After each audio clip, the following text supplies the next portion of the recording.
오늘은 이사업체를 우선 견적 보기 위한 이사업체를 어떻게 고를 것인가, 이사업체 고르기에 대해서 좀 설명드리고자 합니다.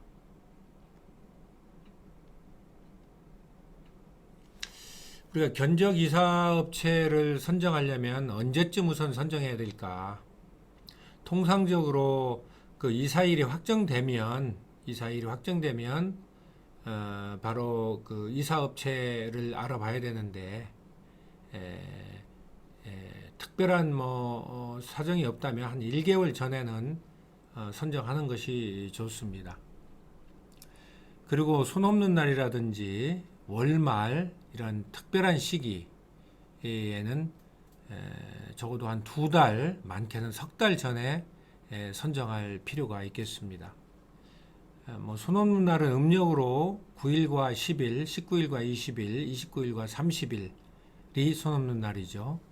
그리고 월말이라든지 1년 중으로 보면 2월달 이런 경우에는 2달 내지 3달 전에는 견적업체를 선정해야 안심할 수가 있겠습니다. 그리고 어떤 그 인기업체라든지 유명한 업체라든지 내가 과거에 이용했던 그 만족도가 높았던 그 특정 업체를 다시 이용하고자 할 때는 이 경우도 마찬가지로 한 2달 내지 3달 전에 미리 선정해야 안심할 수가 있는데, 그 이유는 이렇게 인기 있거나 유명하거나 과거에 만족도가 높았던 특정 업체를 선정할 경우에는 늦게 되면은 사전 예약이 완료돼서 견적을 의뢰할 수가 없을 수 있기 때문입니다.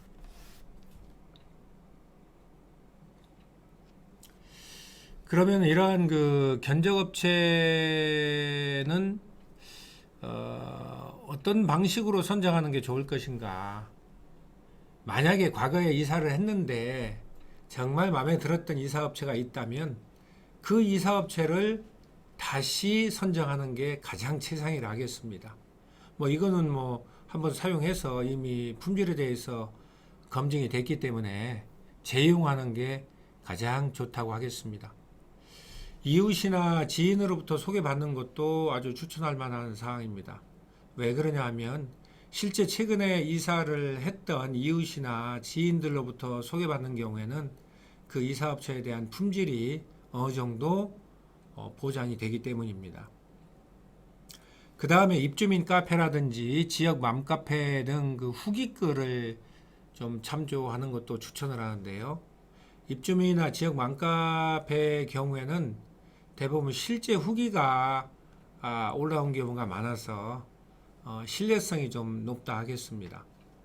그리고 블로그라든지 그 이사업체의 홈페이지의 경우에는 이게 홍보성인지 실제 후기인지 좀 확인할 필요가 좀 있다 하겠습니다. 그래서 이사업체 홈페이지에 올라온 그 후기, 칭찬글 이런 내용들은 정말 이사한 고객만 그런 후기가 작성이 가능한지, 아니면 아무나 후기 작성이 가능한지, 이런 부분들도 한번 확인해 보면 이게 홍보성인지 실제 고객의 후기인지도 한번 확인이 가능하다 하겠습니다. 그리고 특별히 아는 업체나 이렇게 검색 후기를 알아보기 어렵다면은 온라인 이사업체를 검색해서 선정하는 방법도 있겠습니다.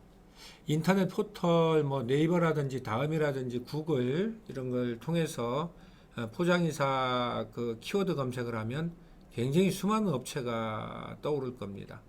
그런 업체 중에 본인이 이제 적정한 업체를 선정을 해서 견적을 의뢰하면 되겠는데, 이렇게 사전에 후기라든지 또는 지인으로 소개받았다든지 과거에 이용해본 그런 경험이 없다든지 하는 업체들 같은 경우에는 품질을 알 수가 없기 때문에 특히 그 업체 유형에 따라서 좀 신중할 필요가 있겠다 하겠습니다. 이 사업체 유형들은 제가 별도 그 유튜브 영상으로도 이 사업체 유형에 대해서만 따로 올린 경우가 있는데 여기서는 간단하게만 좀 살펴보도록 하겠습니다. 우선 프랜차이즈형 이 사업체입니다. 어떤 특정 브랜드에 가맹을 해서 그 본사의 서비스 품질 기준에 따라 품질 관리를 받는 그런 가맹점 형태의 이 사업체. 그러니까 본사의 어떤 품질 기준 또 품질 관리를 받겠죠. 그렇기 때문에 이런 업체는 어느 정도 품질에 대한 좀 신뢰가 있겠다. 이렇게 봐도 되겠습니다. 두 번째 그 오더 매입형 이사 업체인데요. 아까 그 인터넷 포털 통해서 포장이사 키워드를 치면 굉장히 많은 그 이사 업체가 나온다고 했죠. 그래서 대부분 그 상위에 차지하고 있는 그 인터넷 광고를 대대적으로 하는 오더 판매 그 주선 사업자 또는 인터넷 그 플랫폼 업체로부터 고객이 그 전화한 고객 이사 문의건에 대해서 매입을 받거나 또는 매칭을 받는 그런 대가로 건당 오더 비용을 지급하고 그 오더를 매입해서 이사 작업을 하는 이런 이사 업체인데요. 이런 업체 같은 경우는 주로 오더를 매입해서 작업을 하기 때문에 어떤 별도의 품질을 관리받거나 하는 그런 위치에 있지는 않습니다.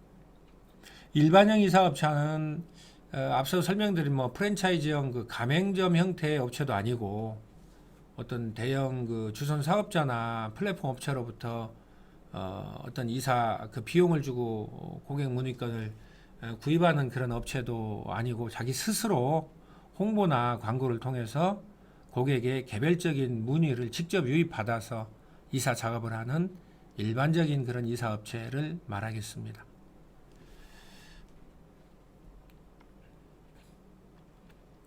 그리고 이사 업체를 이제 선정하는 데 있어서 주선 사업자냐 운송 사업자냐, 우리 화물자동차 운수사업법상 주선 사업자나 운송 사업자냐에 대한 또 논란도 있습니다.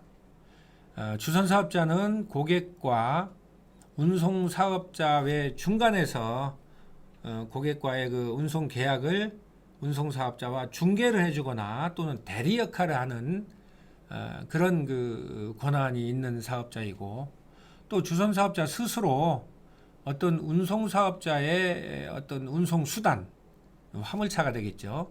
그런 화물차를 사용해서 자기 명의로 직접 운송도 가능하지만 운송 사업자는 직접 자기 명의로 운송만 가능한 사업자입니다. 또 그 허가업체, 무허가업체 이렇게 또 얘기가 있는데, 허가업체란 주선사업 또는 운송사업 허가를 받은 업체의 경우에는 허가업체라고 할 수가 있겠습니다. 다만 주선사업자들의 경우에는 주선사업 허가가 없으면 무허가다. 그래서 운송사업자도 무허가업체다 라고 주장하는 경우가 있는데, 또 그러면서 해당 그 주선협회에 허가업체 검색 서비스를 제공하고 여기에 허가업체에 등록되어 있지 않은 업체는 무허가업체다 이렇게 주장하는 경우도 좀 있습니다. 하지만 화물자동차 운수사업법상 주선사업과 운송사업의 경우에는 아까 말씀드린 것처럼 중개 대리가 가능하냐, 아니면 중개 대리는 하지 못하고 그냥 운송만 가능하냐, 이런 범위에 따라서 어떤 그 사업의 그 분야 좀 약간 넓이만 좀 다를 뿐이지 각각 독립적으로 이사 사업이 가능합니다. 그래서 운송 사업자도 자기 명의로 직접 고객과 계약을 맺고 고객의 이사 화물을 포장, 운반, 정리할 수 있는 그러한 법적인 권한이 있습니다. 그러면 결국은 무허가업체란 주선사업이나 운송사업 허가를 받지를 않거나 또는 예를 들어서 운송사업자인데 주선사업의 영역인 중개 및 대리를 포함한 이런 사업을 한다면 그런 경우에는 또 무허가 사업이 되겠습니다. 그래서 이제 운송 사업자는 중개 및 대리를 하지 않고 직접 운송만 하는 경우에는 법적으로 보장된 권한이다. 이렇게 말씀을 드릴 수 있겠습니다. 그럼 견적이사 업체는 몇 개의 업체를 좀 선정하는 게 좋을까?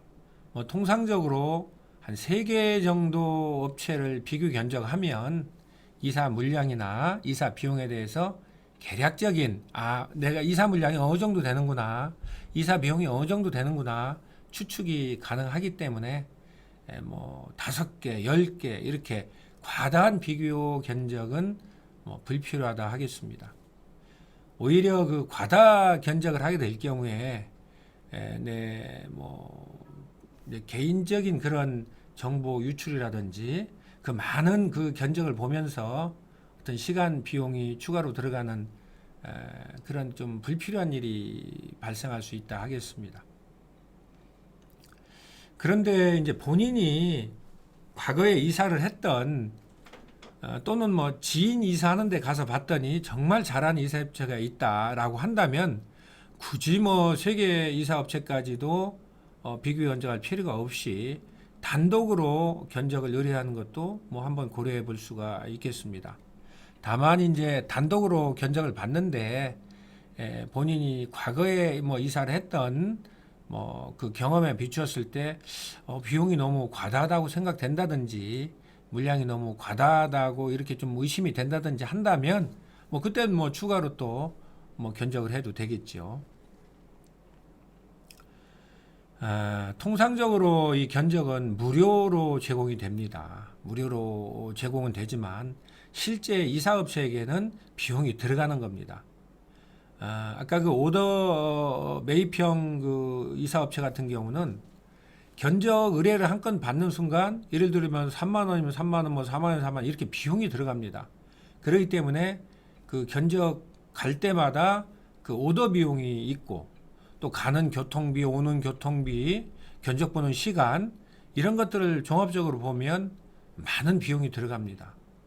그래서 결과적으로는 이사 사업자가 나중에 최종적으로 어느 누군가 계약을 이제 최종적으로 계약을 하게 됐을 때 그 계약된 비용에 무료 그 견적 비용이 전가될 좀 우려가 있을 수 있는 겁니다.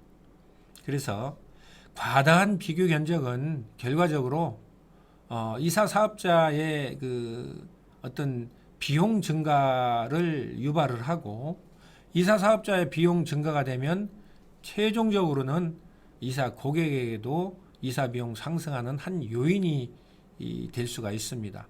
따라서 장기적으로는 이 견적에 대해서도 유료화를 좀 검토할 필요가 있겠다. 이렇게 좀 생각하고 있습니다. 이제 마지막으로 견적할 때 좀 유의할 사항들이 좀 몇 가지 있습니다. 이 포장이사는 어떤 이 공장에서 만들어내는 이런 제품이 아닙니다. 그렇기 때문에 제품이 아닌 어떤 서비스이기 때문에 작업자의 자세나 일관된 품질이 굉장히 중요하므로 어떤 서비스의 내용, 포장, 운반, 정리 이런 내용 이외에도 견적자의 태도, 매너, 그 다음에 이사 작업의 서비스 만족도, 후기, 친절, AS 처리 등 이런 거에 대한 종합적인 좀 확인이 필요하다 하겠습니다. 그래서 견적 볼 때 이런 부분들을 전부 다 알 수는 없지만 견적자의 태도, 매너, 자세, 얼마나 견적을 꼼꼼히 보는지 이런 것들 얼마나 또 객관적으로 산출해내는지 이런 것들을 종합적으로 좀 확인할 필요가 있다 하겠습니다. 그리고 이사하다 보면은 부득이하게 그 훼손이 발생한 경우가 있는데 이런 경우에 대해서 보험이 가입이 돼 있는지 또 보험이 가입되어 있지 않다 하더라도 프랜차이즈장 같은 경우에 본사에서 AS에 대한 후속 조정이나 통제가 이루어져서 어떤 고객으로 하여금 쉽게 보상을 받을 수 있는 어떤 절차나 시스템이 있는지 이런 부분에 대해서도 한번 확인해 볼 필요가 있겠습니다. 그리고 이사 요금 제시한 금액이 현저히 낮거나 또 현저히 높은 그 요금을 제시한 업체는 일단 한번 의심해 볼 필요가 있습니다. 이런 업체의 경우에는 이사 당일날 물량이 많다고 하면서 추가 요금을 요구할 수도 있고요. 이사 작업한 당일날 이사 업체를 바꿀 수도 없지 않겠습니까? 추가 요금 달라고 하면 좀 난감한 일이 발생하는 거죠. 이사를 중단할 수도 없고. 그 다음에 인력을 좀 적게 투입을 함으로 인해서 이사 품질이 좀 떨어지거나 작업 시간이 굉장히 지연될 그런 우려가 있을 수도 있고, 무허가 업체 또는 지나치게 낮은 금액으로 AS 자체가 처리가 또 안 될 수도 있는 그러한 의심을 해볼 수도 있는 거고요. 하루 그 2개 이상, 그러니까 우리 이사를 하고 빨리 끝내고 가서 또 다른 이사를 하루에 2개 이사를 잡아놓고 복수 작업으로 하다 보니까 대충 품질이 저하될 의심이 될 수도 있는 거고, 이사 당일날 식대다 수고비다 기타 명목으로 또 추가 비용을 요구를 해서 그 낮은 이사 비용을 뭐 보충하려고 하는 그런 이사 업체도 있을 수 있고요. 또는 허위 과다 물량, 뭐 예를 들어서 뭐 30cbm 통상적으로 5톤 한 대 분량밖에 안 되는데 무슨 뭐 40cbm이다 이렇게 부피를 산출을 해서 5톤 차 한 대에다가 뭐 1톤 차 또 추가 한 대가 된다 이렇게 해서 과다 요금을 또 산정할 수도 있는 거고요. 이사 비용이라는 게 되게 그 인건비가 가장 큰 비율을 차지하고요.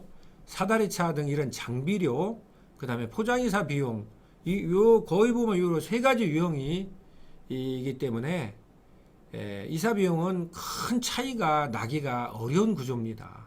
그렇기 때문에 만약에 예를 들어서 세 군데 그 견적을 봤는데 굉장히 큰 차이가 난다.